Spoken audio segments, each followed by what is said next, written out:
I'm going to talk a little bit, and if Bill wants, I was heading down. I'm not doing a lot of rollout videos. This is my little prayer spot, and the guy's actually been putting my cross back up. I mentioned that on another video. But Furman's out here with the Harley, so I stopped. I was on my way to see him move around, and he's kind of camping out in this spot out here. Then Bill showed up. Bill's a friend of mine. I met Bill about a month ago. He's got pretty good story as well. But this morning, when I was praying early, so I saw a huge rainbow. Now we got some rain coming in right now. But I just felt this spot was nice. I'm gonna give actually the motorcycle I bought came with the cover, and I don't use it, so I think we're gonna go get that cover in a few minutes. Bill, do you wanna share a little of your testimony? This is Bill. Bill is a friend of mine. I met Bill maybe a couple months ago. About 3 months ago. Anything you want to share? I remember how you told me God revealed himself to you. And I like that testimony. I remember that. Yeah. When I came to Bluff, I really wasn't looking for your God or anything. And I was walking down Flower Bluff Drive one day, and I said, "Hey, dude, it's a nice day you made." And God kind of grabbed me and wouldn't let me go, you know. And I went into a church that night, and I don't know if the other people there felt God, but I felt him. And he told me, "Hey, man," they were in the church. They were singing these songs, and they were kind of sad songs and melancholy. And he said, "Hey, Bill, you're a good songwriter. Write a song for them, man. Write them something happy." So I wrote a song for that church, and on Christmas Day, I took it to the song director, and when I gave it to him, he looked at me like I was kind of crazy because I told him God told me to write this song for you. And I said, if you look, all the chords and everything are there. You know, the music's there. And they play my song at that church now. God is real, and God is powerful, and God is got to give as much as you put in, but you got to do the work. You know, you can't expect God just to give you something. They don't give you anything. You don't get anything given to you down here on earth. Maybe we get too much given to us. That's why we don't want to do the work. Got to do the work. Yeah. You know? Yeah. I was talking before we turned it on. I could have been talking a while already, but yesterday when I was teaching the scripture, what is the great commandment? Love the Lord your God with all your heart, soul, mind, and might. Love your neighbor as yourself. Mark 30 and 31. I was just teaching Mark 12, but we find that also in the other Gospels. But it's a passionate pursuit of God. None of us are perfect, but when we seek Him, we find Him. Today, I was just going to cruise around and go and see who's in Bluff. And my friend Furman has his bike out here, so a Harley. So Pro told me he sold it, and then I seen him and he still has it. So I'm like, good, he still has it. By faith, he laid hold of the promise, and he's not letting it go. Furman, anything you want to share, brother? This is kind of a sacred spot. I told Furman this is like a prayer spot for me. And so when the guys are out Listen here, to people like us. this is sanctified. You understand? I kind of feel like this. I'm going to jump in this water right here. Give me a word for it. Well, I think I knew who was going to do this to me. Look, I like this. I call this place my island because I lived here like a year, and it's basically my island. It's been my home for a while, and it's a good place to be humbled, you know. And sometimes, you know, the Lord tells us, be still, you know, and know that I am. And I'm kind of a hard person to be still, and He's got me to that point, you know. And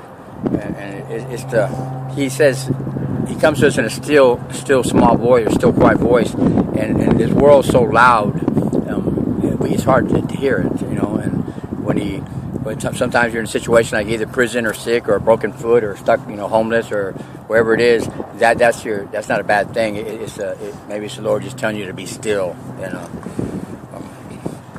And I've learned that. I don't know what to say. It's hard. And with me, when I know, look, this is the spot. I've showed it to people. I love to talk.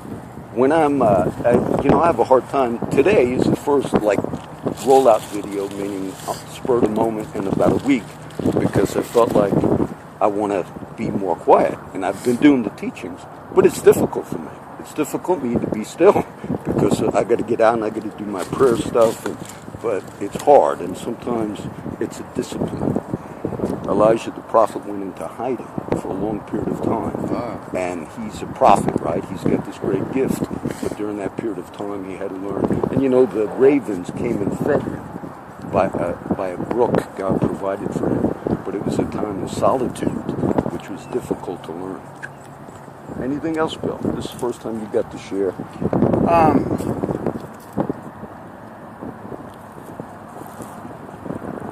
God gives you what you put in. Yeah. Like I said, you got to do the work. God gives you what you put in, and you do get what you put into it. And as much as you put in, He'll give you a whole bunch more back. But you got to do the work, and you got to do it, and you got to walk the walk, not just talk the talk. You got to whatever you do, you got to do from your heart. That don't mean we're not sinners. We're all sinners, and we all fall short. Yeah. And we don't get down on ourselves, but you just do the next right thing. And if you can keep on doing the next right thing, you'll find that it becomes easier to do the next right thing. Then you do it without even thinking about it. You just do the right thing. That's right. It becomes that scripture. It becomes a habit. Paul the apostle in Romans says, "As you have given yourselves over unto sin, so now you're going to become addicted to righteousness." But that is a process. That is a process, and I think sometimes because it's easier in the flesh. When people are using, they're on the street or whatever, it's almost like the hours spent when guys are in active addiction, the hours spent getting money, stealing stuff, then, if all that time, but it becomes natural because you become addicted to that thing. When it's turned around and you're pursuing righteousness, it becomes a habit as well. That is a difficult thing.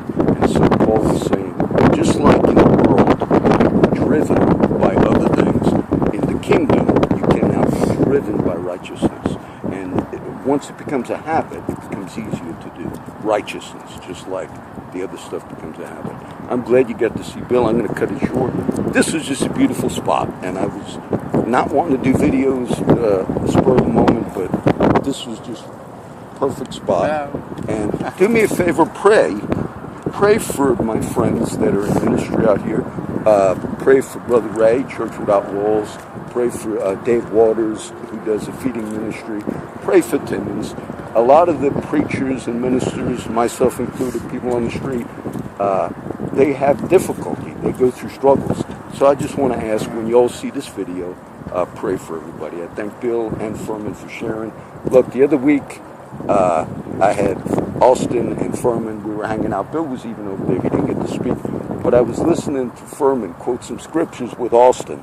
And merry heart doeth good like a medicine. I remember that. Oh, yeah. But I liked it because of this interaction. These guys have known each other for many years. But once they start, connecting in fellowship, hey, it comes out. Furman's got a calling on him. Bill's got a calling on him. And I saw that right away when I first started talking to Furman. And the answer to this struggles that a lot of us go through out here is to fulfill the calling. Go ahead. I'll say one quick. Yes, go ahead. I'll just say what my brother was saying too. When I found it in my experience as a Christian was, and an older Christian told me I was struggling in my walk, and he was just listening to me, and I didn't know it was wrong. It was just very difficult times, and he says, "You know what the problem is?" And I said, "What's that?" He says, "You're trying to be a Christian. That's your problem." He goes, "You're a Christian, right?" I said, "Yes." He goes, "Okay, you're already a Christian, so stop trying to be one. And if you are, then you fall under the law. Following the law kind of sucks. Like, okay, I have to make sure I don't steal. I don't have to do. That's a big weight. And being a Christian, there's no weight to that. What the key was, he told me, if you allow Christ to live through you, it's a whole lot easier than trying to obey the law. If you're a Christian, you're already one. So don't try to be one. You're already one. Just to let Him live through you, and it'd be a lot easier. I've been teaching that. Grace. Great? That's what grace is. The verse I quoted, talking to Bill a second ago. I get so frustrated. What's the great commandment? Love the Lord your God with all your heart, soul, mind, and might. Love your neighbor as yourself. So it's relationship. And it's also relationship with other people. It's not just an isolated thing with God. That doesn't mean you can just go and rock and roll and do your thing. That is because Jesus is rock and roll.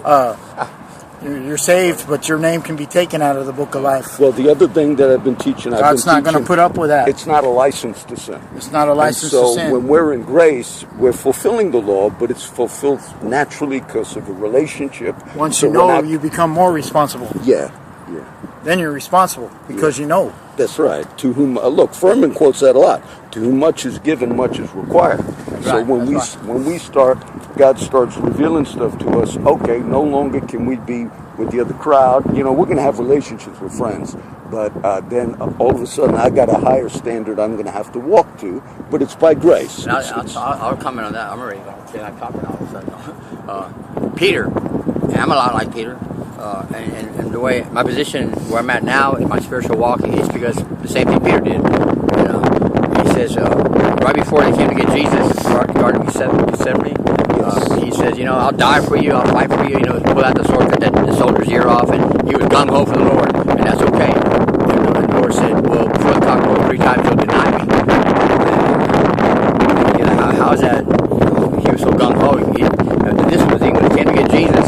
He says Peter followed him at a distance, and that right there is what we do, or I did. I still follow Jesus, and I'm a Christian, and I love the Lord, but I began to follow him at a distance, and that was Peter's first mistake before his denying Christ. And then it says he found himself among them, as enemies of Christ, And so after you start following him at a distance, you're going to end up among the heathen, not preaching the gospel, but just kind of chilling with it. Then he says he made himself warm by the fire with them, so you get comfortable being around the non-Christian. You become comfortable, and it just happens one step at a time. And then, of course, the rooster crowed and he denied Christ. And those steps, it's kind of like the steps I took. I think, part of it, just following at a distance, and that's a big mistake. Walking side by side. Boy, because then you'll be among them, and then you'll get warm, and you'll be comfortable, and then you deny it. And not speak to me, but in your actions. I deny it in my actions. It's interesting. That's the story when Peter denies the Lord. He's by fire with all the, non-believers. And Jesus says to Peter, after the change happens, when you are converted, sure, Satan has desired to have you, that he might sift you as wheat. But when you're turned around, then you're going to be used to strengthen the brothers. You're going to be used to have ministry. And so it was that failure of Peter that later qualified him because he's the lead apostle out of the 12. But it was that failure that he... I feel like I'm being sifted with Yes, that was a sifting.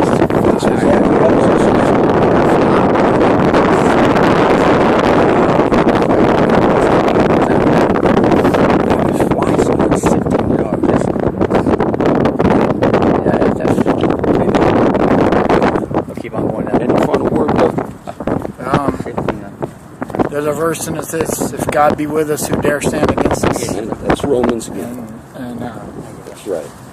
That's the one I keep in my head all the time. If God be with us, who dare stand against us? That's right. He that spared not his own son, but delivered him up for us all, how shall he not freely give us all? And that's Romans 8. And God's on our side. And as a matter of fact, the call to the prophets, God says, I've called you alone. Ultimately, it's God calling us individually. We live in community, but no one else is responsible. If Furman doesn't obey what God tells him, Bill doesn't obey it, or I don't obey it, I'm going to be held responsible for being disobedient. And so we got to make sure whatever God's the track He's got for us. If people applaud us or don't applaud us, it doesn't make a difference. You do what you're supposed to do. That's the call. Thank you guys for sharing. I'm going to end it right here. This was a good little video. God bless everybody.